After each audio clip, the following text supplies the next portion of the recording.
Per i ritardi nel completamento del tratto agrigentino della nuova statale 640, l'ANAS applicherà una penale al contraente generale, così come prevede il contratto d'appalto. Per l'ANAS, insomma, il contraente rimane l'unico responsabile della incresciosa situazione che si è venuta a creare soprattutto in zona Petrusa. Nonostante i proclami dei mesi scorsi, con una inaugurazione che sembrava finalmente arrivata, siamo invece ancora qui a parlare del tratto agrigentino per il quale non si intravede nulla di buono. Si dirà che il tratto dalla contrada Petrusa al bivio di Aragona Caldare è stato aperto, solo che l'apertura sta causando più disagi di prima, quando il traffico veniva deviato per la statale 122 e la provinciale 3.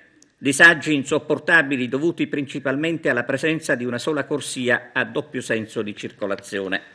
Ma sarebbe nulla se nel frattempo fosse stato aperto almeno il ponte Petrusa, evitando così il calvario a chi deve recarsi nei quartieri a nord di Agrigento o all'ospedale San Giovanni di Dio, praticamente irraggiungibili, se non dopo un giro infernale che diventa impossibile nelle ore di punta, quando si rimane puntualmente imbottigliati in via Papa Luciani, alla fine cioè della provinciale 80, dove viene attualmente deviato il traffico per chi proviene da Porto Empedocle ed è diretto in centro città.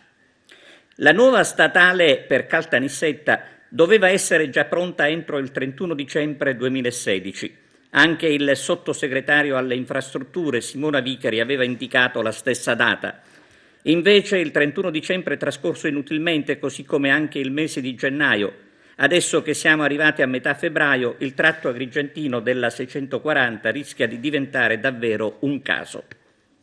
Ed è lo stesso sottosegretario Vicari ad intervenire chiedendo una ispezione per comprendere i motivi del ritardo.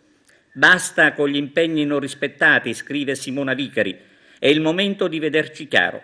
Dai risultati dell'ispezione, aggiunge, valuteremo come procedere per mettere la parola fine ad una storia che dura da troppi anni. Il sottosegretario intende anche verificare la qualità dei lavori eseguiti. A questo proposito la dice lunga la scarpata a ridosso della bretella Petrusa, rivestita nei giorni scorsi con un sistema che avrebbe dovuto garantire un miglioramento delle condizioni. Invece, forse con la pioggia, il rivestimento è venuto giù e meno male, è il caso di dire che la bretella è ancora chiusa.